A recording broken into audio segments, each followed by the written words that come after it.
Gold price last 1 yearలో more than 60% పెరిగింది. ఇంకా పెరుగుతాయని కూడా మేజర్ బ్యాంక్స్ ఫోర్కాస్ట్ చేస్తున్నాయి. అది డబ్బులు పెట్టుకొని కూడా కొనలేకపోయానే బాధపడే వాళ్ళు కొందరైతే అదే ఇంకొంచెం కొనుక్కుంటే బాగుండేదేమో అనుకునే వాళ్ళు మరికొంతమంది.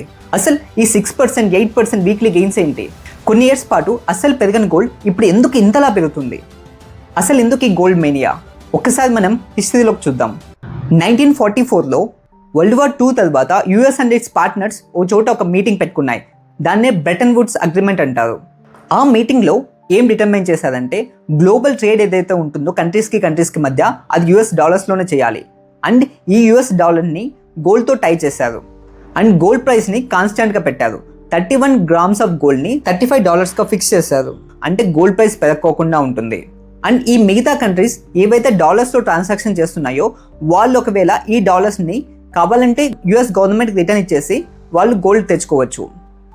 అండ్ యుఎస్ గవర్నమెంట్ కూడా ఇష్టం వచ్చినట్టుగా డాలర్స్ని ప్రింట్ చేయకోకుండా వాళ్ళ దగ్గర ఎంతైతే గోల్డ్ ఉంటుందో దానికి తగ్గట్టుగా మాత్రమే వాళ్ళు డాలర్స్ని ప్రింట్ చేసుకోవాలి.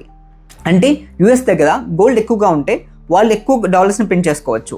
సో గోల్డ్ బ్యాక్డ్ కరెన్సీ అనమాట. ఈ గోల్డ్ స్టాండర్డ్ 1970 వరకు నడిచింది. అంటే గోల్డ్ ప్రైస్ 1944 నుంచి 1970 వరకు దాదాపు కాన్స్టెంట్గా ఉంది.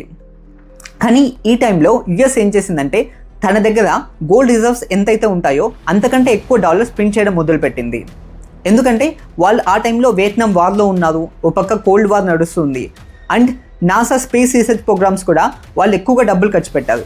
దీనికోసం వాళ్ళ దగ్గర ఉన్న గోల్డ్ రిజర్వ్స్ కన్నా వాళ్ళు ఎక్కువ డాలర్స్ ప్రింట్ చేసుకున్నారు. ఈ విషయం అర్థం చేసుకున్న మిగతా కంట్రీస్, ఎస్పెషల్లీ ఫ్రాన్స్, మీ డాలర్స్ మీకు ఇచ్చేస్తాం, మాకు గోల్డ్ ఇచ్చేయండి అని చెప్పి అడిగింది. కానీ యుఎస్ దగ్గర అంత గోల్డ్ రిజర్వ్ ఉంటేనేగా అప్పటి యుఎస్ ప్రెసిడెంట్ అయిన నిక్సన్ ఏం చేశాడంటే ఇప్పటి నుంచి మేము గోల్డ్ స్టాండర్డ్గా ఉండబోము అండ్ మీరు ఇచ్చే డాలర్స్కి మేము గోల్డ్ ఇవ్వబోము అని చెప్పి డిక్లేర్ చేశాడు. సో యుఎస్ డాలర్ దేన్ని బేస్ చేసుకోలేదు, దాన్ని ఫియాట్ కరెన్సీగా డిక్లేర్ అయింది. ఫియాట్ కరెన్సీలో ఎలా ఉంటుందంటే వాటి యొక్క కరెన్సీ దేన్ని బ్యాక్ చేసుకుని ఉండదు. అంటే వాటి యొక్క గవర్నమెంట్స్ వాళ్ళకి ఎంత డబ్బులు కావాలంటే అంత కరెన్సీ ప్రింట్ చేసుకోవచ్చు. ఈ ఫియాట్ కరెన్సీ వల్ల కొన్ని అడ్వాంటేజెస్ ఉన్నాయి. వాటి యొక్క ఎకానమీస్ని కంట్రోల్ చేసుకోగలవు.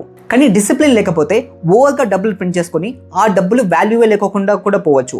ఫర్ ఎగ్జాంపుల్ వెన్సువేలా కావచ్చు, జింబాంబే కావచ్చు, వాళ్ళు అధికంగా డబ్బులు ప్రింట్ చేసుకొని ఆ డబ్బులకి వాల్యూ లేకుండా చేసుకున్నారు. మనం గోల్డ్ స్టోరీలోకి రిటర్న్ వస్తే 1971లో గోల్డ్ స్టాండర్డ్ని యుఎస్ రద్దు చేసింది. కొద్ది రోజుల పాటు గోల్డ్ యొక్క వాల్యూ పెరిగింది. కానీ ఇంటర్నేషనల్ ట్రాన్సాక్షన్ యుఎస్ డాలర్స్లోనే జరుగుతూ వచ్చాయి. దానికి కొన్ని కారణాలు ఉన్నాయి.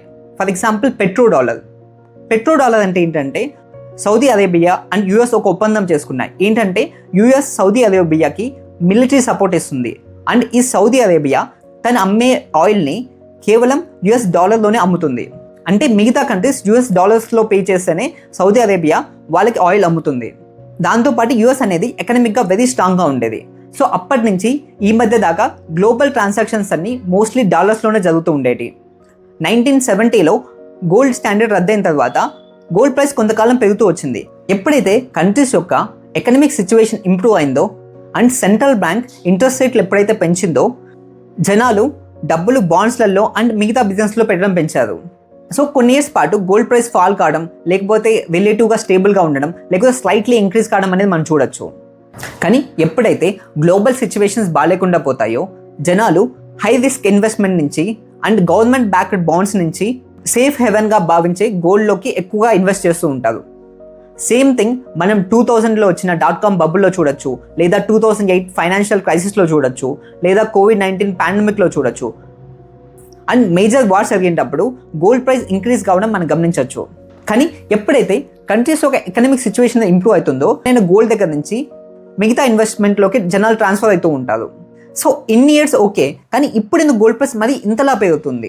దీని యొక్క ట్రిగర్ పాయింట్ ఎప్పుడైందంటే 2002లో రష్యా ఎప్పుడైతే యుక్రెయిన్ ఇన్వైట్ చేసిందో రష్యా యొక్క యుఎస్ డాలర్ రిజర్వ్స్ కావచ్చు, లేదంటే బాండ్స్ కావచ్చు, లేదంటే యూరో రిజర్వ్స్ కావచ్చు, ఇవన్నీ వెస్ట్ వాళ్ళు బ్లాక్ చేసేసారు. కానీ మనకు తెలిసిన ప్రకారం గ్లోబల్ ట్రేడ్ అనేది యుఎస్ డాలర్స్తో జరుగుతుంది. అండ్ దాంతోపాటు చాలా కంట్రీస్ యుఎస్ బాండ్స్ కూడా కొనుక్కొని పెట్టుకున్నాయి.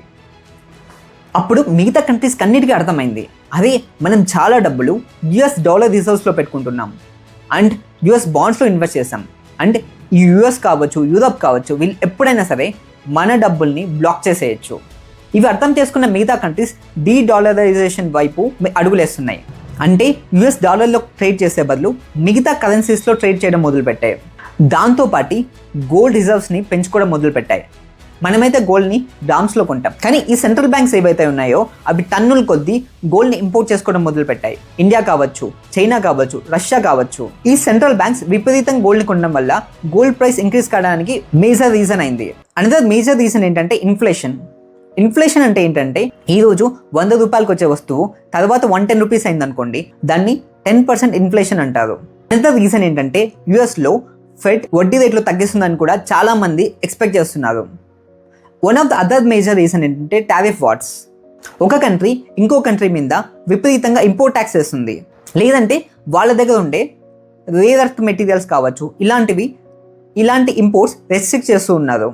ఇది గ్లోబల్ ట్రేడ్కి మంచి సైన్ కాదు. ఇంకో రీజన్ ఏంటంటే యూఎస్ యొక్క డెప్ట్ చాలా ఎక్కువ అయిపోయింది అండ్ గ్లోబల్ టెన్షన్స్ చాలా ఎక్కువగా ఉన్నాయి. రష్యా యుక్రెయిన్ వార్ కావచ్చు, ఇస్రాయెల్ హమాస్ వార్ కావచ్చు, చైనా టైవాన్ యొక్క డిస్ప్యూట్ కావచ్చు. ఈ అన్సర్టెనిటీ వల్ల లో రిస్క్ అండ్ సేఫ్ హెవెన్గా భావించే గోల్డ్ మీద ఎక్కువ ఇన్వెస్ట్ చేస్తున్నారు. ఇది కాకుండా ఇంకోటి కూడా ఉంది. ఒకప్పుడు జనాలు గోల్డ్ కొనాలంటే ఒక షాప్కి వెళ్ళి కొనేవాళ్ళు, కానీ ఇప్పుడు డిజిటల్ గోల్డ్ అండ్ ఈటీఎఫ్స్లు చాలా ఎక్కువ అయిపోయినాయి. ఇంట్లో కూర్చొని జనాలు గోల్డ్ని బై అండ్ సెల్ చేసుకుంటూ ఉన్నారు. అండ్ మన ఇండియా లాంటి కంట్రీస్లో అయితే పేరెంట్స్ పిల్లలకి గోల్డ్ ఇవ్వడం ఎప్పటి నుంచో వస్తుంది. చాలామంది ఇన్వెస్టర్స్ గోల్డ్ని పోర్ట్ఫోలియోలో ఒక హెడ్జ్గా 5 నుంచి 20% అలా మెయింటైన్ చేస్తూ వస్తుంటారు. ఏ కారణాల వల్ల గోల్డ్ ఇప్పుడు విపరీతంగా పెరుగుతుందో మనం అర్థం చేసుకున్నాం కదా. ఇంకా మీదట కూడా పెరుగుతుందా లేకపోతే తగ్గుతుందా, ఈ విషయాల్ని ఎవరు కూడా ఖచ్చితంగా చెప్పలేరు. ఈ డెసిషన్స్ని మీరు ఆలోచించుకొని మీ ఫైనాన్షియల్ అడ్వైజర్ని కన్సల్ట్ చేసుకోండి. ఈ వీడియో కేవలం ఎడ్యుకేషనల్ పర్పస్కి మాత్రమే అండ్ మారుతున్న కండిషన్స్ బట్టి ప్రైజెస్ పెరగచ్చు తగ్గచ్చు. ఒక విషయం మీద అందరికీ సేమ్ ఒపీనియన్ ఉండకపోవచ్చు. For example Warren Buffett gold అనేది ఒక హెడ్జ్గా ఒప్పుకున్నారు, కానీ గోల్డ్ మీద ఎక్కువ ఇంట్రెస్ట్ చూపించరు. ఇట్ డస్ నథింగ్ అనేది ఆయన ఒపీనియన్. ఏవైతే జాబ్స్ అండ్ ఎక్కువ బిజినెస్ ప్రొడ్యూస్ చేస్తాయో వాటి మీద ఇన్వెస్ట్ చేయడానికి ఆయన ఎక్కువ ప్రిఫర్ చేస్తూ ఉంటారు. గోల్డ్ కన్నా ఎక్కువ పెరిగిన మరొక అసెట్ ఏంటంటే సిల్వర్. దీన్ని పూర్ మ్యాన్ గోల్డ్స్ అని కూడా అంటారు. గోల్డ్ 60% పెరిగితే సిల్వర్ 70% పెరిగింది. ఒకటి ఈ సేఫ్ హెవెన్ అనే రీజన్ వల్ల అండ్ ఇండస్ట్రియల్ యూసేజ్ కూడా ఉంది. ఫర్ ఎగ్జాంపుల్ సోలార్ ప్యానల్స్లో కావచ్చు, ఈవీస్లో కావచ్చు. అటువంటి సిల్వర్ నిన్న ఒక్కరోజే 6% డౌన్ అయింది. సో వీటి యొక్క ప్రైసెస్ని మనం డిటర్మైన్ చేయలేం. వీటి పట్ల మీ ఒపీనియన్ ఏంటో కామెంట్లో రాయండి.